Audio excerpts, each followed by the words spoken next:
தனுசு ராசி பெண்களுக்கு இந்த ஜூலை மாதம் எப்படி இருக்கு மேம்? தனுசு ராசி பெண்களுக்கு ராசிநாதன் குருவே உச்சமா இருக்கக்கூடிய ஒரு மாதம் தான். ராசியிலே சந்திரன் உட்கார்ந்துருக்கிறாரு இல்லையா? ஸோ பாக்யாதிபதி ராசியில உட்கார்ந்துருக்கிறது, ராசிநாதன் உச்சமாகிறதெல்லாம் கண்ணா 2 லட்டு தின்ன ஆசையா அப்படிங்கிற மாதிரி ஒரு மந்த்து ரொம்ப நல்லா இருக்கும். ஸோ அந்த லாஸ்ட் மினிட்ல எஸ்கேப் ஆகிறது, அந்த அதிர்ஷ்டம் அப்படிங்கிறது கிடைக்கும். அன்எக்ஸ்பெக்டட் லக்குன்னு சொல்லுவோம் இல்லையா? திண்ணையில் இருந்தவனுக்கு திடுக்குன்னு வந்து தான் யோகங்கிற மாதிரி பழம் நழுவி பாலில் விழுந்து மொத்தமும் சேர்ந்து வாயில் விழுற கதையெல்லாம் நிறைய தனுசு ராசி பெண்களுக்கு நடக்கும். இவங்க என்ன ஆப்பர்ச்சுனிட்டி எதிர்பார்க்குறாங்களோ அந்த ஆப்பர்ச்சுனிட்டி கைக்கு வரும். என்ன மேம் சொல்கிறீங்க, இவ்வளோ நாள் நாங்கள் படாத பாடு இல்லைன்னு கமெண்ட்ஸ் வரும். கொஞ்சம் பொறுத்து பாருங்கள், இனிமேல் தான் ஜூலை மாதம் வரப்போகுது. ஜூலை மாதத்தில் கண்டிப்பாக நல்ல ஆப்பர்ச்சுனிட்டி வருங்கிறத நம்புங்க. நான் சொல்கிற பலனுமே உங்களுக்கு நல்லபடியாக நடக்கும்.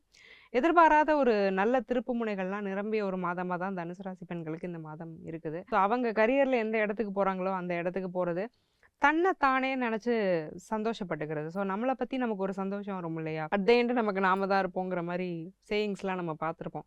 ஸோ அந்த மாதிரி நமக்கு நாம தான் அப்படின்னு நமக்காக நிறைய நல்ல விஷயங்கள் செஞ்சு ஜெயிக்கக்கூடிய ஒரு மாதமாக தனுசு ராசி பெண்களுக்கு இந்த மாதம் அமையுது. குறிப்பாக ஷேர் மார்க்கெட், மியூச்சுவல்ஸ்லாம் ஏதாவது இன்வெஸ்ட்மெண்ட் பண்ணணும்னு ரொம்ப நாளாக விருப்பம் இருக்குதுன்னா இந்த மாதத்துலேருந்து அதை நீங்கள் ஸ்டார்ட் பண்ணும்போது ஒரு நல்ல லாபம் அப்படிங்கிறது உங்களுக்கு கிடைக்கும். ஆச்சி மசாலா. எந்த சமையலும் ருசி தேடும் ரகசியம் 20